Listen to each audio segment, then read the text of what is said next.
नमस्कार, मैं हूं दीपशिखा और आप देख रहे हैं जनता टीवी। खबरों की शुरुआत करते हैं एक बड़ी जानकारी के साथ जो इस वक्त आ रही है।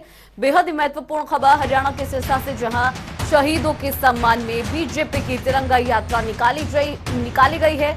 ओपी धनखड़ इस तिरंगा यात्रा में शामिल हुए। सिरसा से ये जानकारी, और इस यात्रा में सांसद सुनीता दुग्गल भी शामिल हुई। बेहद महत्वपूर्ण खबर सिरसा से जो आ रही है। तिरंगा यात्रा में कार्यकर्ताओं का हुजूम उमड़ पड़ा। दशहरा ग्राउंड से शहीदी स्मारक तक ये यात्रा निकाली गई। कुछ तस्वीरें भी आपको दिखा रहे हैं यात्रा के दौरान की। बीजेपी प्रदेश अध्यक्ष ओपी धनखड़ मौजूद रहे। तमाम जो बीजेपी कार्यकर्ता हैं वो मौजूद रहे। सांसद सुनीता दुग्गल मौजूद रही। सिरसा से आजादी के अमृत महोत्सव का ये आगाज किया गया। आजादी के 75वीं वर्षगांठ पर सिरसा की तस्वीरें भी दिखा रहे हैं साथ के साथ। ओपी धनखड़ ने कहा कि ये साल जो भारत के वीर सपूत हैं उनको समर्पित है। शहीदों के सम्मान में, याद में ये तिरंगा यात्रा निकाली गई। ओपी धनखड़ इस तिरंगा यात्रा में शामिल हुए। यात्रा का समापन नहीं, आजादी के अमृत महोत्सव का आगाज हो रहा है सिरसा से। 75 साल जो शुरू हो रहा है वो आज सिरसा से शुरू हो रहा है। और यहाँ हमने संकल्प लिया है कि अनाम शहीदों को भी पब्लिक डोमेन में लाएंगे, जिन्होंने कांग्रेस में को अपने पब्लिक डोमेन में नहीं आने दिया था। शहीदों का सम्मान सभी का, और जो विभाजन की त्रासदी जिन्होंने झेली थी, जो 10 लाख लोग मारे गए थे, 1 करोड़ लोग जो विस्थापित हुए थे, उनके दर्द को भी याद कराएंगे। जो 12 करोड़ जनता प्रभावित हुई थी, उस सारे दर्द को भी उजागर करेंगे। और हर एक बलिदानी को नमन का ये साल होगा, जिसका आगाज अमृत महोत्सव का सिरसा से हो रहा है।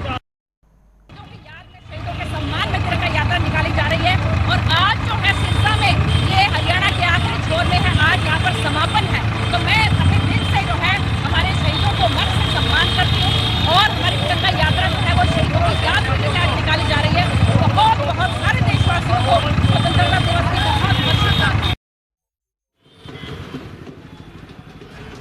तो तिरंगा यात्रा की तस्वीरें आपको दिखा रहे हैं, जिसमें ओपी धनखड़ और सुनीता दुग्गल मौजूद है। उन्होंने देशवासियों को 75वीं स्वतंत्रता दिवस की वर्षगांठ पर बधाई भी दी। और इसके साथ ही उन्होंने कहा कि तिरंगा यात्रा का समापन नहीं है, ये आजादी की इस दिन की शुरुआत है। ओपी धनखड़ प्रदेश अध्यक्ष हमारे साथ जुड़ गए हैं। ओपी धनखड़ जी, बहुत बहुत स्वागत है आपका हमारे चैनल पर। क्या कहेंगे, सबसे पहले ये जानना चाहेंगे। सबसे पहले तो मैं आज सिरसा की तिरंगा यात्रा में था। सिरसा वालों को का अभिनंदन करूंगा, वंदन करूंगा। बहुत बड़ी संख्या में हजारों ट्रैक्टर, हजारों मोटरसाइकिल और कई हजार लोग जो है इकट्ठे होकर आज तिरंगा यात्रा निकालने के लिए शहीदों की शान में सिरसा है मैदान में, तिरंगे की शान में सिरसा है मैदान में स्लोगन्स के साथ यहाँ इकट्ठे हुए। बहुत भव्य यात्रा थी, तो इनका अभिनंदन करता हूँ। पूरे हरियाणा भर में भी जो 90 की 90 विधानसभाओं में पूरी हो गई है अभी, और बहुत अपार जनसमूह उमड़ा है और बहुत हृदय की भावनाओं के साथ उमड़ा है। कई बार संख्या होती है, लेकिन संख्या के साथ भावनाएं जब जुड़ी होती हैं, इमोशंस जुड़ी होती हैं, तो वो एक अलग नजारा होता है। उसको हमने फील किया है। जगह जगह शहीद परिवार उसमें शामिल हुए हैं। तो एक ऐसी शुरुआत ये हुई है, अमृत महोत्सव जो अपना शुरू हो रहा है आज 15 अगस्त से, उसकी। और 2 बातें बहुत उभर कर आई हैं। इसमें से एक बात यह है कि जो अनाम शहीद हैं, जिनकी चर्चा नहीं हुई, जो पब्लिक डोमेन में नहीं आ पाए, जिनका कंट्रीब्यूशन बहुत बड़ा था।